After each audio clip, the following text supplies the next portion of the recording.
Bonjour, bon peuple de Dieu. Ainsi, une femme, oui, comme il paraît que c'est l'année de la femme, et ça dure depuis des années. Cette femme, Yvonne de Malestroit, j'en raconterai quelques faits. Religieuse, mais toute jeune qu'elle était, elle allait dans les banlieues. C'était avant la Deuxième Guerre mondiale. Entre les deux guerres, comme vous dites, les anciens. Et là, elle n'avait pas peur d'aller dans des banlieues qui étaient à l'époque Bobigny, les bidonvilles. Elle est au quartier du Temple à Paris, mais elle a attrapé. Et elle était bien accueillie, on ne sait pas pourquoi. Alors que les gendarmes, la police, les gardiens de la sécurité n'osaient venir. Mais qu'est-ce qu'elle avait donc? Ah, grand mystère, mais elle avait une bonté qui se dégageait de sa personne.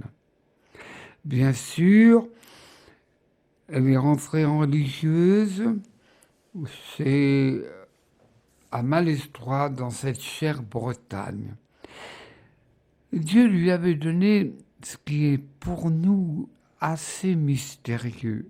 Elle avait le don de bilocation, elle avait le don d'accepter les souffrances, comme lu par exemple Thérèse de Lisieux, plus près de nous, la vénérable Marthe Robin et bien d'autres. C'est un grand mystère chrétien. Et elle a reçu les stigmates, les maladies, mais toutefois, elle était toujours confiante. Et elle a souffert comme nous, les contemporains, elle a souffert de l'angoisse, de l'angoisse. Et aujourd'hui, beaucoup de personnes seules, en famille, ont une terrible angoisse qui parfois, et même souvent, disons, mène au suicide. Elle a connu ça. Mais un côté spectaculaire de cette femme, c'est que quand les Allemands, la Wehrmacht, les SS, la Gestapo, mais parmi ces hommes d'armée, c'était la Wehrmacht la plus terrible. Et quand la Bretagne fut envahie, un officier militant lui dit « Ma sœur, vous retirez tous vos malades. Cet hôpital est réservé pour nous. » « Non, je soignerai vos blessés, vos malades, vous les Allemands, comme nous les Français. » En effet, c'était une femme énergique. Même ces hommes de guerre s'abaissaient devant elle. Et elle a réussi. On soignait autant les Allemands, les officiers blessés et tout. Mais alors, le plus curieux, quand s'est fondé le maquisard, eh bien, elle abritait autant les parachutistes anglais, américains, canadiens, et les abritait dans son hôpital. Mais ma sœur, vous risquez beaucoup. Mais mystérieusement, alors ça on ne comprend pas. Eux qui étaient à l'affût de ceux, des résistants, ils en avaient vu que deuil, que deuil, que deuil. C'était du miracle. Elle en a sauvé beaucoup, beaucoup, beaucoup. Mais cependant, elle était suivie. Elle voyageait beaucoup pour l'époque, soit par le train, soit par la diligence, soit par une charrette à bœufs, et tout. Ah, cette femme, elle nous époustoufle. Mais cependant, la Gestapo la suivait de partout. Et là, elle subit un attire terrible, terrible, fouettée à mort. Et bien sûr, il la laissèrent dans une chambre qui lui appartenait. Eh bien, elle en est revenue saine et sauve. Mais ça dépasse de l'entendement. C'est pire que de la science-fiction, le frère Martin. Oh, mais c'est une histoire passionnante, passionnante. Même les généraux l'admiraient. Et même le général de Gaulle de l'époque l'a décoré. Et décorer une femme à l'époque, c'était... Il l'a décoré. Et cependant, dans le langage chrétien, on dit cette mystique. Et oui, elle avait, Dieu, Jésus lui avait dit, si les chrétiens avaient prié avec grande ferveur, la guerre aurait été raccourcie. Mais c'est pas possible, c'est pas possible. Cette femme, comme bien d'autres, a porté les souffrances. Et malgré ces souffrances et tout, ce qui étonne tout le monde, et surtout les sœurs qui vivaient avec elle, elle était d'une gentillesse. Malgré ses souffrances cachées, c'était la bonne mère qui accueillait.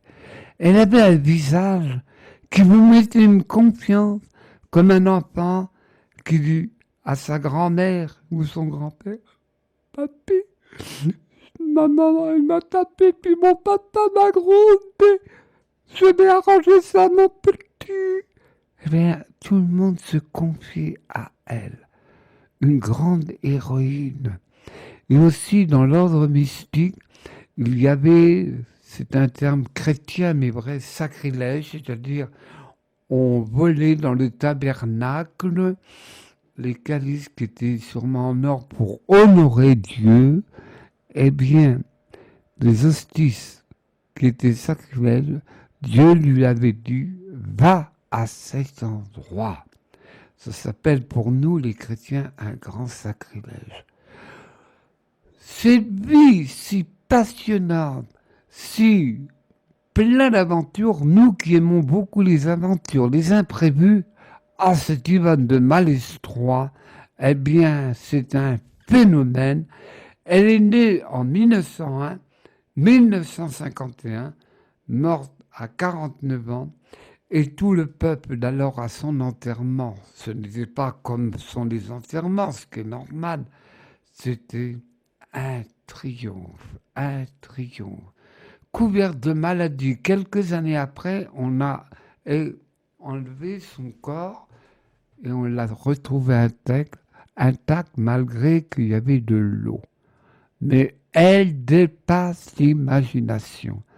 Encore une sainte qui est l'honneur de la Bretagne.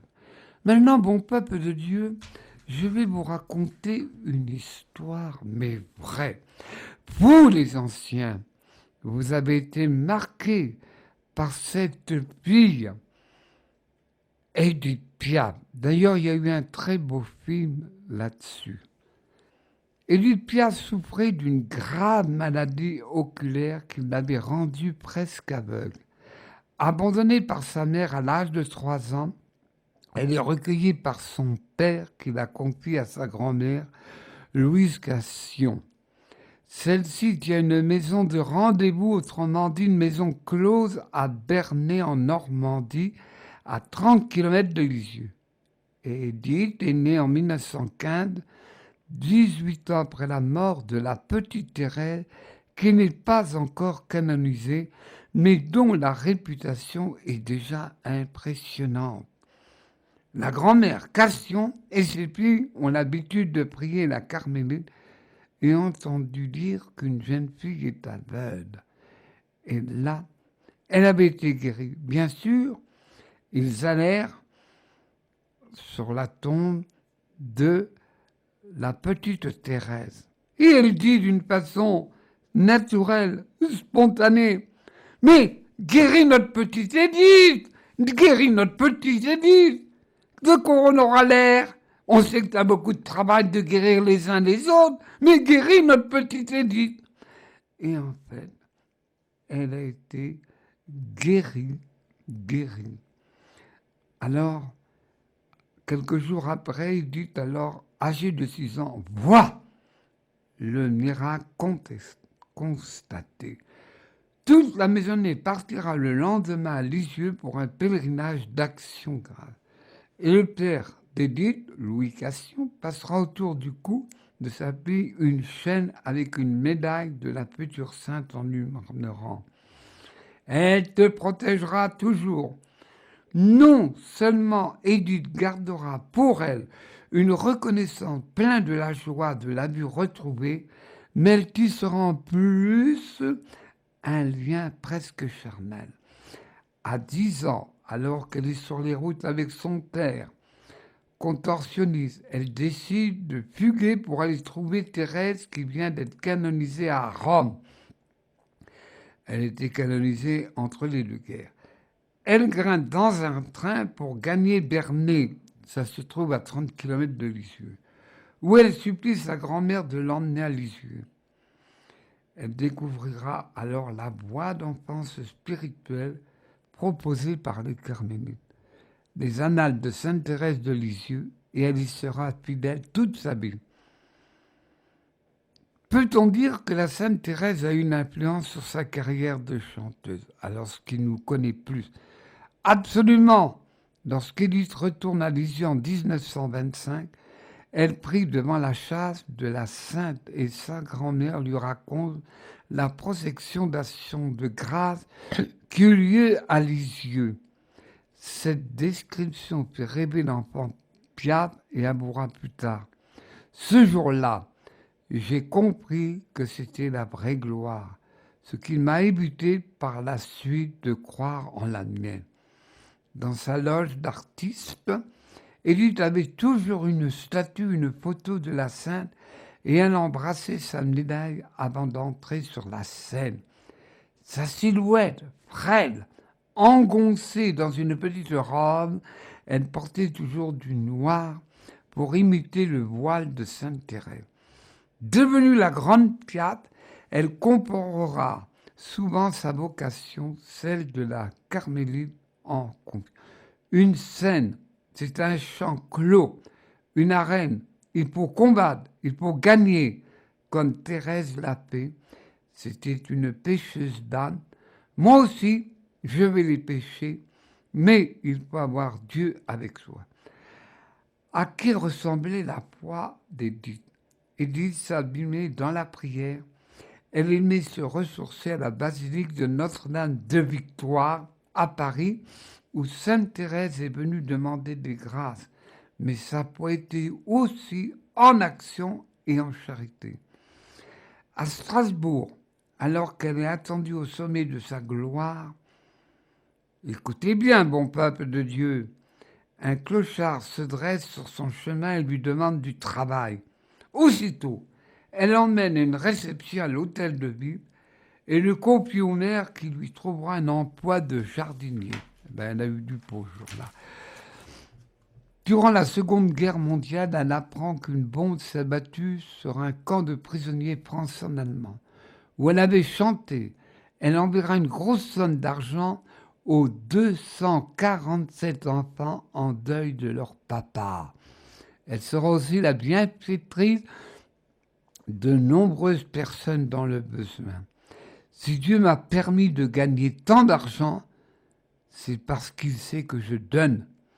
Avait-elle coutume de dire, elle fut aussi très généreuse pour remplacer les vitraux de la petite église de Gluse dans le Lot, où elle venait prier lors d'une tournée. Elle n'hésita pas à offrir tous ses cachets pour restaurer une église désaffectée près de Brive-la-Gaillarde. Peut-on dire qu'elle est une mystique offrant les croix de sa vie sur la scène? Elle construisit son art sur la générosité à partir des épreuves de sa vie. Elle transformait ses croix, les offrant à Dieu, en faisant de la scène chanter une véritable liturgie. Le poète Jean Cocteau sera saisi par son regard. Ses yeux inoubliables, des yeux d'aveugle miraculés, des yeux de Lourdes aux yeux de la voyante. C'était Sa vie était un chemin de croix entre une naissance dans la rue, des parents alcooliques, la mort de sa fille Marcel à l'âge de 2 ans, et plus tard celle de Marcel Cerdan pour qui elle écrira l'hymne à l'amour. Ses chansons étaient interprétées comme des prières. Elle donnait la foi car elle avait toujours foi en l'homme malgré les croix. J'espère avoir la grâce du bon Dieu pour être utile aux prêtres. Juste avant son décès, Édith écrira un testament où elle demande pardon à tous les jours de sa mort. Elle trouve la porte de s'agenouiller et expire en commençant une prière par ces mots. Cher petit Jésus, elle rend l'âme à 48 ans, sûre au ciel de retrouver Thérèse. Bien sûr, tu connais pas cette grande Édith, mais au Père-Lachaise, elle a une tombe, et se faire enterrer au Père-Lachaise, on n'est pas n'importe qui. Hein. Mais toutefois, j'ai vu sa tombe toujours fleurie. Et quand elle tombait des pommes, parce que elle buvait sec, bon, on ne peut pas lui en vouloir. Et elle a eu une vie décousue. Mais ce que j'admire d'elle, le peuple aimait un jour de théâtre. Elle tomba dans les pommes, le peuple n'a pas crié. Il est attendu qu'elle est revenue. Oh, qu'elle était aimée, cette petite, parce que elle était près du peuple par toutes ces épreuves qu'elle a eues. Dieu soit loué. Une belle vie, et si ça vous intéresse, eh ben je vous citerai le livre passionnant et même une larme coule des yeux. Bon peuple de Dieu, merci qu'il vous protège.